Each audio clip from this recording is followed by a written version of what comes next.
ನೀರು ಅಂದರೆ ಅವಳಿಗೆ ಭಯ. ಆದರೆ ಅದೇ ನೀರಿನ ನಡುವೆ ತನ್ನೆದೆಯಲ್ಲಿ ಹುದುಗಿಸ್ಕೊಂಡು ಕದ್ದೊಯ್ಯುವ ಅಶ್ವಿನ್ ಪ್ರೀತಿ ಎಷ್ಟು ಸ್ಟ್ರಾಂಗ್ ಇರುತ್ತೆ ನೋಡೋಣ. Hi friends, welcome back to Viprathu story point. ಸ್ನೇಹಿತರೆ, ನೀವಿವಾಗ ನೋಡ್ತಾ ಇದ್ದೀರಿ ಆಲಿಸು ಒಮ್ಮೆ ಹೃದಯದ ಮಾತನ್ನು, ಕಥಾ ಸರಣಿಯ 24ನೇ ಭಾಗವನ್ನು. ತಡ ಮಾಡದೆ ಕಥೆಗೆ ಹೋಗೋಣ. ಶೀತಲಾಳ ನೋಟ ಅಶ್ವಿನ್ನ ಮುಖದ ಮೇಲೆ ಬಿದ್ದ ತಕ್ಷಣ ಅವನ ಮುಖದ ಮೇಲಿನ ಸಂತೋಷವು ಸ್ವಯಂಚಾಲಿತವಾಗಿ ಕಡಿಮೆಯಾಯಿತು. ಕಾರನ್ನು ಡ್ರೈವ್ ಮಾಡುತ್ತಿದ್ದ ಅಶ್ವಿನ್ ಮುಖದಲ್ಲಿ ನಗುವಿತ್ತು. ಆದರೆ ಆ ನಗು ಶೀತಲ್ಗೆ ಭಿನ್ನವಾಗಿ ಕಾಣಿಸಿತ್ತು. ಇದಲ್ಲದೆ ಅವನು ಇಲ್ಲಿಯವರೆಗೆ ಶೀತಲಾಳನ್ನು ನೋಡಿರಲಿಲ್ಲ. ಬಾಯಲ್ಲಿ ಹೇಳಲಾಗದ ಮಾತುಗಳು, ಕಣ್ಣುಗಳು ಆಗಲೇ ತಿಳಿಸಿಬಿಟ್ಟಿದ್ದವು. ಅದನ್ನು ನೋಡಿದವಳೆ ಸುಮ್ಮನೆ ಹೊರಗೆ ನೋಡುತ್ತಾ ಕುಳಿತು ಬಿಟ್ಟಳು. ಎಲ್ಗೋಗೋಣ? ಮೌನ ಮುರಿದಂತೆ ಕೇಳಿದ ಅಶ್ವಿನ್. ನೀವು ಎಲ್ಲಿಗಂತ ಹೇಳ್ತೀರಿ, ಅಲ್ಲಿಗೆ ಹೋಗೋಣ ಎಂದಳು ಮುಂದೆ ಇದ್ದ ರೋಡ್ ನೋಡುತ್ತಾ. ಶೀತಲಾಳ ಉತ್ತರ ಮತ್ತು ಅವಳು ಮಾತನಾಡುವ ರೀತಿ ಎರಡೂ ಸ್ವಲ್ಪ ಭಿನ್ನವಾಗಿದ್ದವು. ಇದರಿಂದಾಗಿ ಅವಳತ್ತ ಒಮ್ಮೆ ನೋಡಿದ ಅಶ್ವಿನ್ ಮತ್ತೆ ತಿರುಗಿ ಮುಂದಕ್ಕೆ ನೋಡುತ್ತಾ ಡ್ರೈವ್ ಮಾಡಿದನು. ಅವನು ಉತ್ತರವಾಗಿ ಏನನ್ನೂ ಹೇಳಲಿಲ್ಲ, ಆದರೆ ಡ್ರೈವ್ ಮಾಡುತ್ತಿದ್ದ ದಾರಿಯನ್ನು ಬದಲಿಸಿದ. ಗಮನಿಸಿದ ಶೀತಲ್ ಏನನ್ನೂ ಮಾತನಾಡದೆ ಸುಮ್ಮನೆ ಹಾಗೆಯೇ ಕುಳಿತಳು. ಕಾರಿನ ತುಂಬ ಬರೀ ಮೌನವೇ ಆವರಿಸಿದಾಗ ಅಶ್ವಿನ್ ಏನು ಮಾಡಲು ತೋಚದೆ ಮ್ಯೂಸಿಕ್ ಸಿಸ್ಟಮ್ ಅನ್ನು ಆನ್ ಮಾಡಿದನು. ಸಾಂಗ್ ಇಂಪಾಗಿ ಹರಿದು ಬಂದಾಗ ಶೀತಲ್ ಕಿಟಕಿಯಿಂದ ಹೊರಗೆ ನೋಡುತ್ತಾ ಕುಳಿತು ಬಿಟ್ಟಳು, ಮಾತಿಗೆ ಇನ್ನೂ ಜಾಗವಿಲ್ಲವೇನೋ ಎಂದುಕೊಂಡು. ಸ್ವಲ್ಪ ಸಮಯದೊಳಗೆ ಕಾರು ನಗರದ ಹೊರಗೆ ಇರುವ ಕೊಳದ ದಡದಲ್ಲಿ ನಿಂತಿತ್ತು. ರಾತ್ರಿಯಾದ ಕಾರಣ ಅದು ಉತ್ತಮ ಪಿಕ್ನಿಕ್ ಸ್ಪಾಟ್ ಆಗಿತ್ತು. ಆಗಲೂ ತುಂಬ ಜನರಿದ್ದರು ಅಲ್ಲಿ. ಅಶ್ವಿನ್ ಕಾರನ್ನು ನಿಲ್ಲಿಸಿದ್ದನ್ನು ನೋಡಿದ ಶೀತಲ್, ಇಲ್ಲಿ ತುಂಬ ಜನ ಇದ್ದಾರೆ ಎಂದಳು. ಮರುಕ್ಷಣವೇ ಅಶ್ವಿನ್ ಶೀತಲ್ ಕಡೆಗೆ ನೋಡುತ್ತಾ, ಜನ ಇದ್ರೇನು, ಜಾಗ ತುಂಬ ಚೆನ್ನಾಗಿದೆ ಎಂದು ನಕ್ಕನು. ಶೀತಲ್ ಕಾರಿನಿಂದ ಇಳಿದಳು. ಅಶ್ವಿನ್ ಕೂಡ ತನ್ನ ಸೀಟ್ ಬೆಲ್ಟ್ ಬಿಚ್ಚಿ ಕೆಳಗಿಳಿದು ಬಂದನು. ನೀನು ಯಾವತ್ತಾದರೂ ದೋಣಿಲಿ ಹೋಗಿದೆಯಾ? ಮುಂದೆ ಇದ್ದ ಆ ಸರೋವರವನ್ನೇ ದಿಟ್ಟಿಸುತ್ತಾ ಕೇಳಿದ. ಇಲ್ಲ, ನನಗೆ ಆಳವಾದ ನೀರು ಅಂದರೆ ತುಂಬ ಭಯ ಅಂಜುತ್ತಲೇ ಹೇಳಿದಳು. ಅವಳ ಮಾತು, ಅವಳ ಭಾವ ಅಶ್ವಿನ್ ಮುಖದಲ್ಲಿ ನಗು ತರಿಸಿತ್ತು. ಮುಗುಳು ನಗುತ್ತಾ, ಬಾ ನನ್ನೊಟ್ಟಿಗೆ ಎಂದು ಹೇಳಿ ಕೈ ಹಿಡಿದು ಆ ನದಿಯ ದಡದ ಬಳಿಗೆ ಕರೆದೊಯ್ದ. ಅವನ ಕೈ ಹಿಡಿದಿದ್ದವಳಿಗೆ ಆಗಲೇ ಸಣ್ಣಗೆ ನಡುಕ ಶುರುವಾಗಿತ್ತು. ಒಂದು ನಿಮಿಷ ಇಲ್ಲೇ ಇರು ಎಂದವನು ಅವಳನ್ನು ಅಲ್ಲೇ ನಿಲ್ಲಿಸಿ ಅಲ್ಲಿ ನಿಂತಿದ್ದ ದೋಣಿಗಳ ಬಳಿ ನಡೆದ. ಅವನು ಹೋದತ್ತ ಒಮ್ಮೆ ನೋಡಿದವಳು ನಂತರ ಮುಂದೆ ಕಾಣುತ್ತಿದ್ದ ಆ ಸುಂದರ ವಾಟರ್ ವಿಲ್ಲವನ್ನು ನೋಡುತ್ತಾ ನಿಂತಳು. ಆ ಆಳವಾದ ನೀರಿನ ಮಧ್ಯದಲ್ಲಿ ಸರ್ವಾಲಂಕಾರ ಭೂಷಿತೆಯಾಗಿ ಕಂಗೊಳಿಸುತ್ತಿದ್ದ ಆ ವಿಲ್ಲ ನೋಡುಗರ ಕಣ್ಣಿಗೆ ಹಬ್ಬವನ್ನೇ ಉಂಟು ಮಾಡುತ್ತಿತ್ತು. ಜಗಮಗಿಸುತ್ತಿದ್ದ ಸುಂದರ ಬಣ್ಣ ಬಣ್ಣದ ಲೈಟ್ಗಳು ಆ ವಿಲ್ಲಕ್ಕೆ ಇನ್ನಷ್ಟು ಮೆರುಗನ್ನು ತಂದುಕೊಟ್ಟಿದ್ದವು. ಸ್ವಲ್ಪ ಸಮಯದ ನಂತರ ಅಶ್ವಿನ್ ಜೊತೆಗೆ ಇನ್ನೊಬ್ಬ ವ್ಯಕ್ತಿಯನ್ನು ಕರೆದುಕೊಂಡು ಬಂದನು. ನಾನು ಮತ್ತೆ ಇವರು ಎಂದು ಅಶ್ವಿನ್ ಶೀತಲಾಳನ್ನು ತೋರಿಸಿದಾಗ ಆ ವ್ಯಕ್ತಿ ಓಕೆ ಸರ್ ಎಂದವನು ಮತ್ತೆ ತನ್ನ ದೋಣಿಯತ್ತ ನಡೆದ. ಶೀತಲಾಳತ್ತ ತಿರುಗಿ ಬಾ ಎಂದ ಅಶ್ವಿನ್ ಅವನ ಹಿಂದೆಯೇ ನಡೆದಾಗ ಶೀತಲ್ ಕೂಡ ಅವನನ್ನು ಹಿಂಬಾಲಿಸಿದಳು. ದೋಣಿಯ ಬಳಿ ನಡೆದ ಆ ವ್ಯಕ್ತಿ ಅಲ್ಲಿದ್ದ ಲೈಫ್ ಜಾಕೆಟ್ಗಳಲ್ಲಿ ಎರಡನ್ನು ಎತ್ತಿ ಅಶ್ವಿನ್ ಕೈಗೆ ಕೊಟ್ಟಾಗ ಶೀತಲ್ ಮುಖ ಬಿಳುಚಿಕೊಂಡಿತು.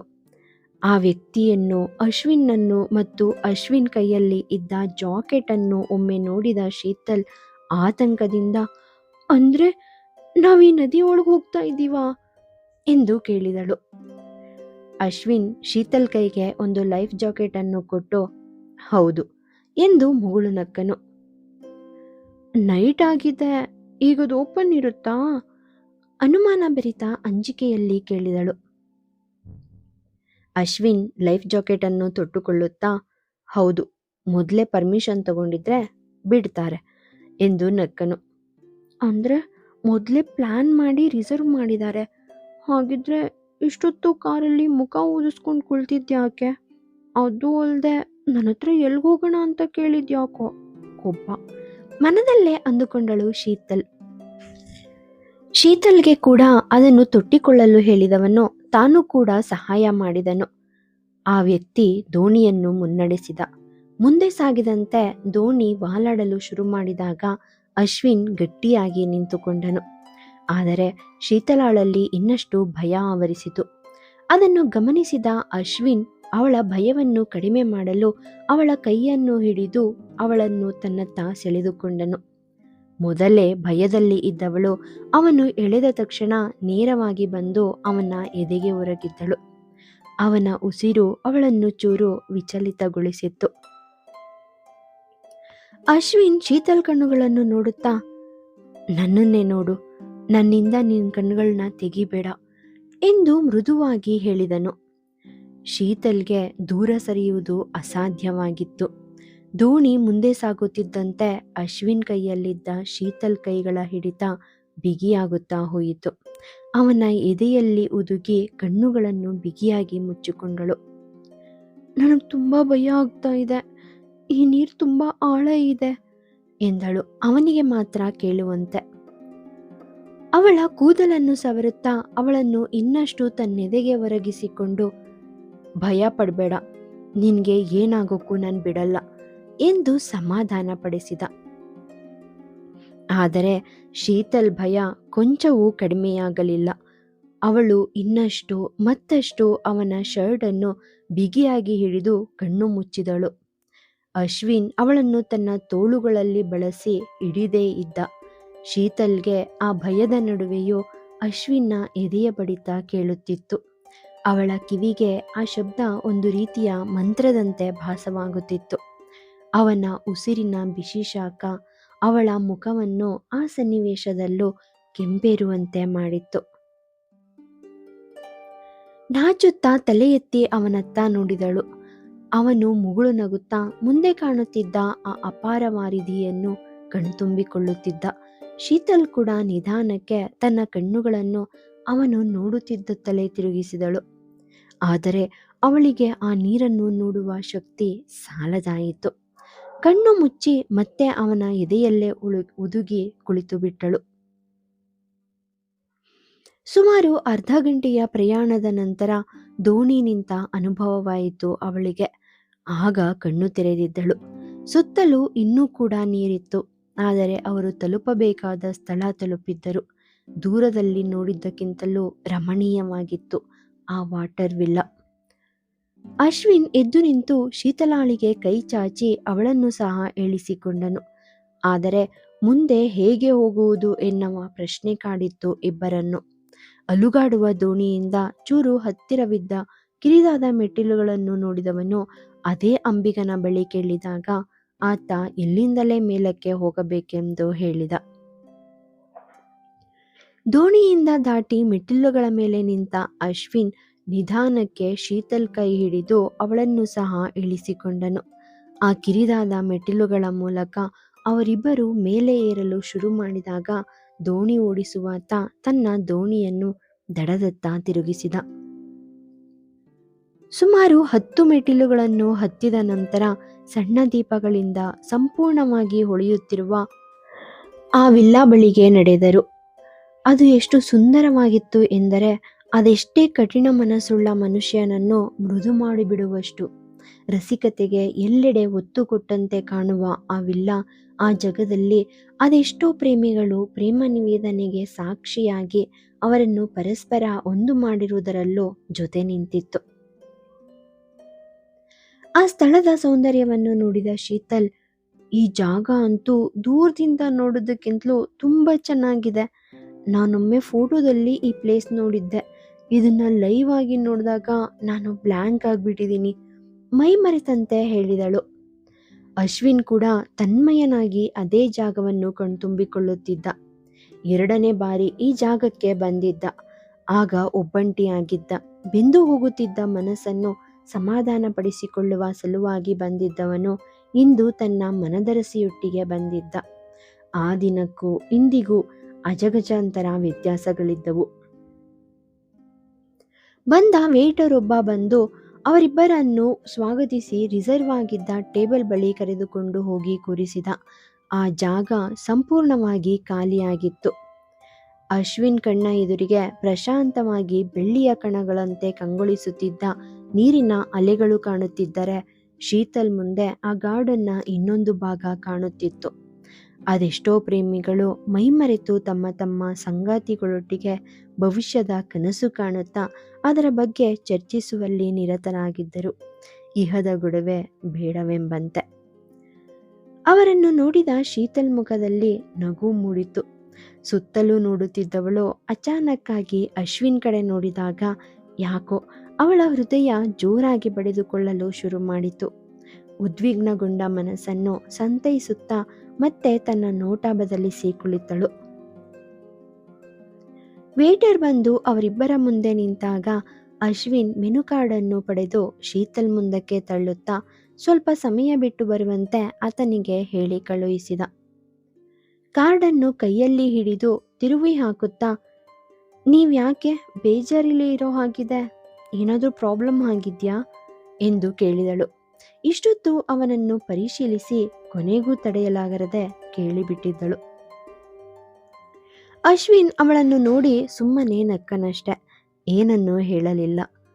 ಅವನ ಕಳೆಗುಂದಿದ ಮುಖವನ್ನು ನೋಡಿದವಳು ಅವನಲ್ಲಿ ಚೂರು ಲವಲವಿಕೆಯನ್ನು ತರಲು, ನೀವು ಬೆಳಿಗ್ಗೆಯಿಂದ ಏನನ್ನಾದರೂ ತಿಂದಿದ್ದೀರಾ ಅಥವಾ ಇಲ್ವಾ ಎಂದು ಹೇಳಿ ನಕ್ಕಳು. ಇಷ್ಟೊತ್ತು ಅಶ್ವಿನ್ಗೆ ತಾನು ಬೆಳಿಗ್ಗೆಯಿಂದ ಏನೂ ತಿಂದಿಲ್ಲ ಎನ್ನುವ ಜ್ಞಾಪಕವೇ ಇರಲಿಲ್ಲ. ಬೆಳಿಗ್ಗೆ ಮನೆಯವರ ಮುಖದಲ್ಲಿದ್ದ ತಿರಸ್ಕಾರವನ್ನು ಸಹಿಸಲಾರದೆ ಬರೀ ಜ್ಯೂಸ್ ಕುಡಿದು ಬಂದಿದ್ದ. ಅನಂತರ ಏನನ್ನು ತಿನ್ನಬೇಕು ಅನಿಸಿರಲಿಲ್ಲ. ಬೆಳಿಗ್ಗೆ ಜ್ಯೂಸ್ ಕುಡಿದಿದ್ದೆ, ನಗುತ್ತಾ ಹೇಳಿದ. ಶೀತಲ್ ಹುಬ್ಬುಗಳು ಗಂಟಾದವು. ಅವನ ಮಾತು ಅವಳಿಗೆ ವಿಚಿತ್ರವೆನಿಸಿತ್ತು. ತಮಾಷೆಯಾಗಿ ಅವನ ಬಳಿ ಕೇಳಿದ್ದಳು, ಆದರೆ ಅದೇ ನಿಜವಾಗಿತ್ತು. ಯಾಕೋ ಅವಳ ಮನ ಕುಟುಕಿದ ಹಾಗಾಯಿತು. ಅಶ್ವಿನ್ ನಗುತ್ತಾ ಅವಳ ಮುಂದಕ್ಕೆ ಬಾಗಿ ಕುಳಿತು, ಅದಿರ್ಲಿ, ಈಗ ನೀನು ತಮಾಷೆಯ ಕೇಳಿದ್ದ ಅಥವಾ ನಿನಗೆ ನಾನು ಊಟ ಮಾಡಿಲ್ಲ ಅನ್ನೋದು ತಿಳಿತಾ? ಅದೇನೋ ಟೆಲಿಪತಿ ಅಂತಾರಲ್ಲ ಹಾಗೆ. ಮೊದಲೇ ನೀನು ಬೇರೆ ಸೈಕಾಲಜಿ ಸ್ಟೂಡೆಂಟ್ ಅಲ್ವಾ ಎಂದು ನಕ್ಕನು. ನನಗೆ ತಿಳಿದಿರಲಿಲ್ಲ, ಹಾಗೆ ಕೇಳಿದೆ ಅಷ್ಟೆ. ಆದರೆ ಅದೇ ನಿಜ ಆದಾಗ ತುಂಬ ಬೇಜಾರಾಗ್ತಾ ಇದೆ ಎಂದಳು ನೊಂದು. ಅಶ್ವಿನ್ ತನ್ನ ಕುರ್ಚಿಗೆ ಹೊರಗೆ ಕೂರುತ್ತಾ, ನಿನಗ್ಯಾಕೆ ಬೇಜಾರು? ಆಗಾಗ ದೇಹನ ಈ ರೀತಿ ಉಪವಾಸ ಕೆಡವಿ ದಂಡಿಸೋ ಅಭ್ಯಾಸ ನನಗೆ ಎಂದು ಅವಳ ಮುಖವನ್ನು ನೋಡುತ್ತಾ ಹೇಳಿದ. ಇದು ಸುಳ್ಳು, ನೀವ್ಯಾಕೆ ಏನನ್ನು ತಿಂದಿಲ್ಲ? ಕಂಗಳು ಆಗಲೇ ತುಂಬಿದ್ದವು ಅವಳು. ನೀನು ನನ್ನ ಮನಸ್ಸು ದೇಹವನ್ನೆಲ್ಲ ಆವರಿಸ್ಕೊಂಡು ಬಿಟ್ಟಿದ್ಯಾ. ಊಟ ನಿದ್ರೆ ಏನು ಬೇಕು ಅನ್ನಿಸ್ತಾ ಇಲ್ಲ.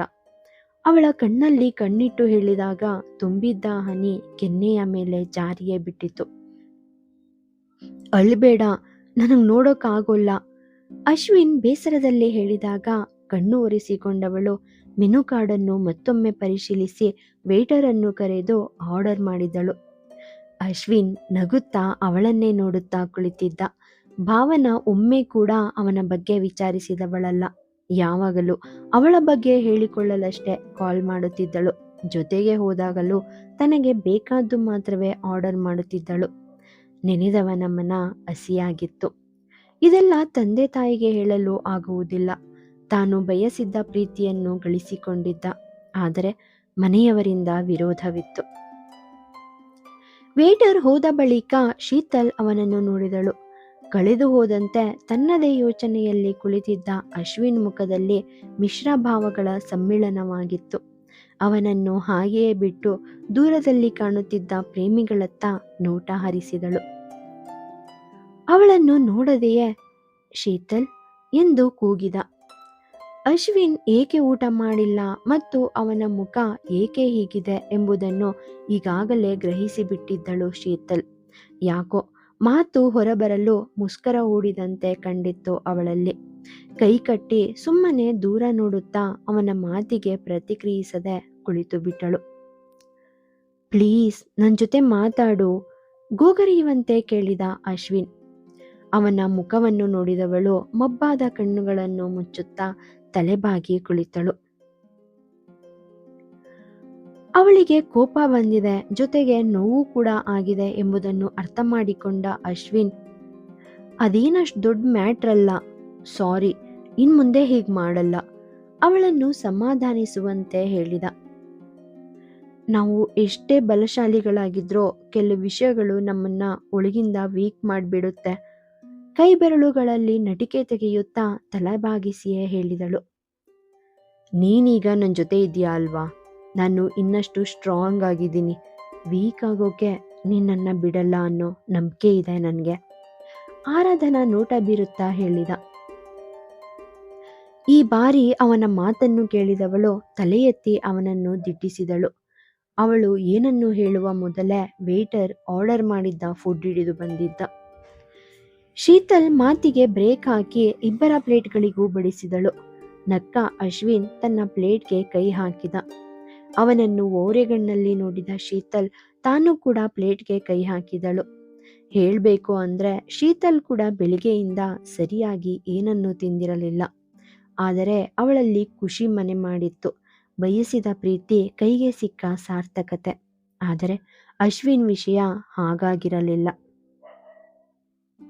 ಊಟ ಮುಗಿಸಿದವರು ಅಲ್ಲೇ ಇದ್ದ ಕಂಬಿಗಳ ಬಳಿ ಹೋಗಿ ನಿಂತರು. ನೀರವ ಮೌನವನ್ನು ತುಂಬಿಕೊಂಡಿದ್ದ ಆ ಕಡಲು ಮನದಲ್ಲಿ ಮೂಡುತ್ತಿದ್ದ ಅದೆಷ್ಟೋ ಮಾತುಗಳಿಗೆ ಮೂಕ ಸಾಕ್ಷಿಯಂತೆ ತಟಸ್ಥವಾಗಿತ್ತು. ಅಶ್ವಿನ್ ಶೀತಲ್ ಬಳಿಗೆ ಒಂದು ಹೆಜ್ಜೆ ಇಟ್ಟಿದ್ದ. ಅಷ್ಟರಲ್ಲಿ ಅವನ ಫೋನ್ ರಿಂಗ್ ಆಗಿತ್ತು. ಸೌರವ್ ಹೆಸರು ಪರದೆಯ ಮೇಲೆ ಮೂಡಿತ್ತು. ಮುಂದೆ ನಿಂತಿದ್ದ ಶೀತಲ್ ಆ ಕಡಲತ್ತ ನೋಡುತ್ತಿದ್ದಳು. ಅವಳ ಬಳಿಗೆ ಹೋಗಬೇಕು ಎಂದುಕೊಂಡವನು ಫೋನ್ ಹಿಡಿದು ಅವಳಿಗೆ ಬೆನ್ನಾಕಿ ನಿಂತ.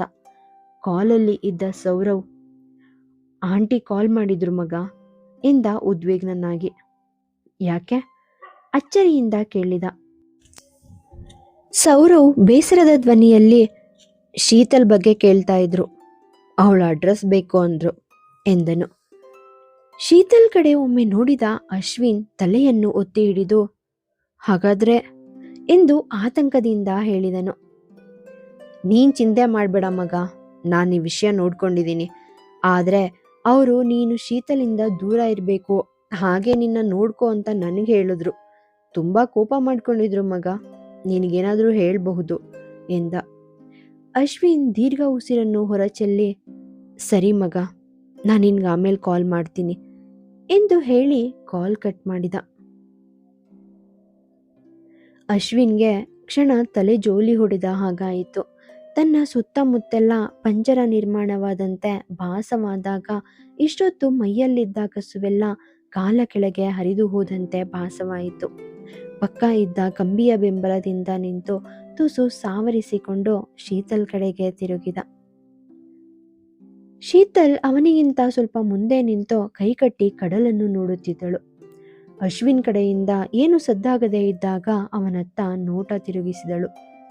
ಅಶ್ವಿನ್ ಮುಖದ ತುಂಬ ನಗು ತುಂಬಿಕೊಂಡು ಪ್ರೀತಿಯಿಂದ ಕೈ ಚಾಚಿ ನಿಂತಾಗ ಅವಳಿಗೆ ಅಳು ಉಕ್ಕಿ ಬಂದಿತ್ತು. ಅಶ್ವಿನ್ ಎಂದವಳು ಓಡಿ ಹೋಗಿ ಅವನನ್ನು ಗಟ್ಟಿಯಾಗಿ ಅಪ್ಪಿಕೊಂಡಳು. I love you. ಅಶ್ವಿನ್ ಕಣ್ಣುಗಳು ಕೂಡ ಮಂಜಾಗಿದ್ದವು. ಶೀತಲ್ ಅಶ್ವಿನ್ ಎದೆಗೆ ಹೊರಗೆ ಕಣ್ಣು ಮುಚ್ಚಿ, ಈ ಪ್ರೀತಿ ನಿಮ್ಗೆ ಮುಳುವಾಗಬಾರ್ದು ಎಂದು ಬಿಕ್ಕಿದಳು. ನೀನಿಲ್ಲದ ನನ್ನ ಜೀವನವನ್ನ ನಾನು ಕಲ್ಪಿಸ್ಕೊಳ್ಳೋಕ್ಕೂ ಸಾಧ್ಯ ಇಲ್ಲ. ಅಂಥದ್ರಲ್ಲಿ ತೊಂದರೆ ಎಲ್ಲಿಂದ ಬಂತು? ನನ್ನ ಪ್ರತಿ ಉಸಿರು ಕೂಡ ನಿನ್ನ ಹೆಸರಿನಿಂದ ನನ್ನ ಶ್ವಾಸಕ್ಕೆ ಹರಿತಾ ಇದೆ. ಅಂಥದ್ರಲ್ಲಿ ನಿನ್ನಿಂದ ದೂರಾಗಿ ನಾನು ಬದುಕಬಲ್ಲೇನೆ? ಚೂರು ಎಮೋಷ್ನಲ್ ಆದ. ಕಣ್ಣು ಒರೆಸಿಕೊಂಡವಳು ಅವನಿಂದ ದೂರ ನಿಂತು, ಮನೆಗೋಗಣ್ವಾ ತಲೆಬಾಗಿಸಿ ಕೇಳಿದಳು. ಅಶ್ವಿನ್ಗೆ ಮನೆಗೆ ಹೋಗಲು ಇಷ್ಟವಿರಲಿಲ್ಲ. ಶೀತಲಾಳ ಸಾನ್ನಿಧ್ಯ ಅವನ ಮನದ ದುಗುಡವನ್ನೆಲ್ಲ ಮಾಯ ಮಾಡಿಬಿಟ್ಟಿತ್ತು. ಆದರೆ ಅವನು ಶೀತಲ್ ಮಾತಿಗೆ ಇಲ್ಲ ಅನ್ನುವಂತಿರಲಿಲ್ಲ. ಜೊತೆಗೆ ಅವನು ಅವಳ ಬಗ್ಗೆಯೂ ಯೋಚಿಸಬೇಕಾಗಿತ್ತು. ಓಕೆ ಎಂದ, ಜೇಬಿಗೆ ಕೈ ತೂರಿಸಿ ಕಡಲ ಕಡೆ ನೋಡುತ್ತ. ಶೀತಲ್ಗೆ ಕೂಡ ಹಾಗೆಯೇ ಅನಿಸಿತ್ತು. ಆದರೆ ಮನೆಯಲ್ಲಿ ಕೇಳುವ ಪ್ರಶ್ನೆಗಳಿಗೆ ಅವಳು ಉತ್ತರಿಸುವುದು ಅಷ್ಟೇ ಮುಖ್ಯವಾಗಿತ್ತು. ಅವನನ್ನು ಮತ್ತೊಮ್ಮೆ ಅಪ್ಪಿ ಅವನೆದೆಯಲ್ಲಿ ಹುದುಗಿ ಬಿಕ್ಕಿದಳು. ಇಬ್ಬರು ತಾವು ಬಂದ ದಾರಿಯತ್ತಲ್ಲೇ ಸಾಗಿದರು. ಮತ್ತೆ ಅದೇ ದೋಣಿ ಇವರನ್ನು ಕರೆದೊಯ್ಯಲು ಬಂದು ಕಾದು ನಿಂತಿತ್ತು. ಮೊದಲು ದೋಣಿ ಏರಿದ ಅಶ್ವಿನ್ ಶೀತಲಾಳನ್ನು ನಿಧಾನಕ್ಕೆ ಅದರಲ್ಲಿ ಏರಿಸಿಕೊಂಡನು. ಭಯದಿಂದ ದೋಣಿಯಲ್ಲಿ ಕುಳಿತ ಶೀತಲ್ ಅಶ್ವಿನ್ ಎದೆಯಲ್ಲಿ ತನ್ನ ತಲೆಯನ್ನು ಅಡಗಿಸಿ ಕಣ್ಣು ಮುಚ್ಚಿದಳು. ಅಶ್ವಿನ್ ನಿಧಾನವಾಗಿ ಒಮ್ಮೆ ಕಣ್ ತೆಗಿ ಅತಿ ಮಧುರವಾಗಿ ಹೇಳಿದ. ಇಲ್ಲ, ನನ್ಗೆ ತಲೆ ತಿರುಗದ ಹಾಗಾಗುತ್ತೆ ಎಂದಳು ಕಣ್ಣುಗಳನ್ನು ಬಿಗಿಯಾಗಿ ಮುಚ್ಚಿ. ಏನೂ ಆಗೋಲ್ಲ, ನನ್ನನ್ನು ನೋಡು, ಅವಳ ಮುಖವನ್ನು ಬೊಗಸೆಯಲ್ಲಿ ಹಿಡಿದ. ಶೀತಲ್ ಕಣ್ಣು ತೆರೆದು ಸುತ್ತಲೂ ನೋಡಿದಳು. ಅವರ ದೋಣಿ ಅವರು ಬಂದ ಸ್ಥಳದಿಂದ ಆಗಲೇ ತುಂಬಾ ದೂರ ಚಲಿಸಿತ್ತು. ಅವರು ಹೋಗಬೇಕಾಗಿದ್ದ ಸ್ಥಳಕ್ಕೆ ಸ್ವಲ್ಪ ದೂರವಿದ್ದರು. ಅಶ್ವಿನ್ ಕಣ್ಣಲ್ಲಿ ತನ್ನ ನೋಟ ಬೆರೆಸಿದ ಶೀತಲ್ ಅವನ ಕಣ್ಣಲ್ಲಿದ್ದ ಪ್ರೀತಿಯಲ್ಲಿ ಕೊಚ್ಚಿ ಹೋದಳು. ಅವರಿಬ್ಬರ ನಡುವೆ ಈಗ ಯಾವುದೇ ಇಹದ ಬಂಧನವಿರಲಿಲ್ಲ. ಇಬ್ಬರು ಜನರ ಆಲೋಚನೆಗೆ ಮೀರಿದ ಜಗತ್ತಿನತ್ತ ಪ್ರಯಾಣ ಬೆಳೆಸಿದ್ದರು, ಅವರದೇ ಆದ ಪ್ರಪಂಚದತ್ತ. ಅಲ್ಲಿ ಯಾವುದೇ ಜಾತಿ, ಮತ, ಧರ್ಮದ ಸಂಕೋಲೆ ಇರಲಿಲ್ಲ. ಇದು ನನ್ನ ಜೀವನದ ಅತ್ಯಂತ ಸುಂದರವಾದ ಕ್ಷಣ. ಅಶ್ವಿನ್ ಕಣ್ಣಲ್ಲಿ ಮುಳುಗಿದ್ದವಳು ಅವನನ್ನೇ ನೋಡುತ್ತಾ ಉಸಿರಿದಳು. ನೀನ್ ಬಂದ ಮೇಲೆ ನನ್ನ ಲೈಫ್ ಶುರು ಆಗಿದೆ ಅಂತ ಅನ್ನಿಸ್ತಾ ಇದೆ ನನಗೆ, ತನ್ಮಯನಾಗಿ ನುಡಿದ. ಇಬ್ಬರ ಕಣ್ಣುಗಳು ಸಂಧಿಸಿ ಅವರಿಬ್ಬರನ್ನು ಇನ್ನಷ್ಟು ಹತ್ತಿರಕ್ಕೆ ತಂದಿದ್ದವು. ಅವರಿಬ್ಬರ ಸಾಮೀಪ್ಯ ಹೆಚ್ಚಾಗುತ್ತಿರುವಾಗಲೇ ದೋಣಿ ದಡ ಸೇರಿತ್ತು. ಅಶ್ವಿನ್ನನ್ನೇ ನೋಡುತ್ತಾ ಕಳೆದು ಹೋಗಿದ್ದ ಶೀತಲ್ ಕೆನ್ನೆ ಸವರಿದವನು ಹೋಗೋಣ್ವಾ ಎಂದು ನಕ್ಕನು. ಕಣ್ಣಲ್ಲೇ ತನ್ನ ಪ್ರೀತಿಯ ಮುತ್ತಿನ ರವಾನೆ ಮಾಡಿದವಳು ಸರಿ ಹೋಗೋಣ ಎಂದು ನಕ್ಕಳು. ಕಡಲನ್ನ ದಾಟಿಸ್ದೋನು ಜೀವನದ ಭವಸಾಗರದಲ್ಲಿ ಕೊನೆವರೆಗೂ ಅವಳ ಕೈ ಹಿಡಿದು ತೀರಕ್ಕೆ ಸೇರಿಸ್ತಾನ? ತಿಳಿದುಕೊಳ್ಳೋ ಆಸಕ್ತಿ ನಿಮ್ಗಿದ್ರೆ ಸಬ್ಸ್ಕ್ರೈಬ್ ಮಾಡ್ಕೊಳ್ಳಿ ವಿ ಪ್ರತು ಸ್ಟೋರಿ ಪಾಯಿಂಟ್.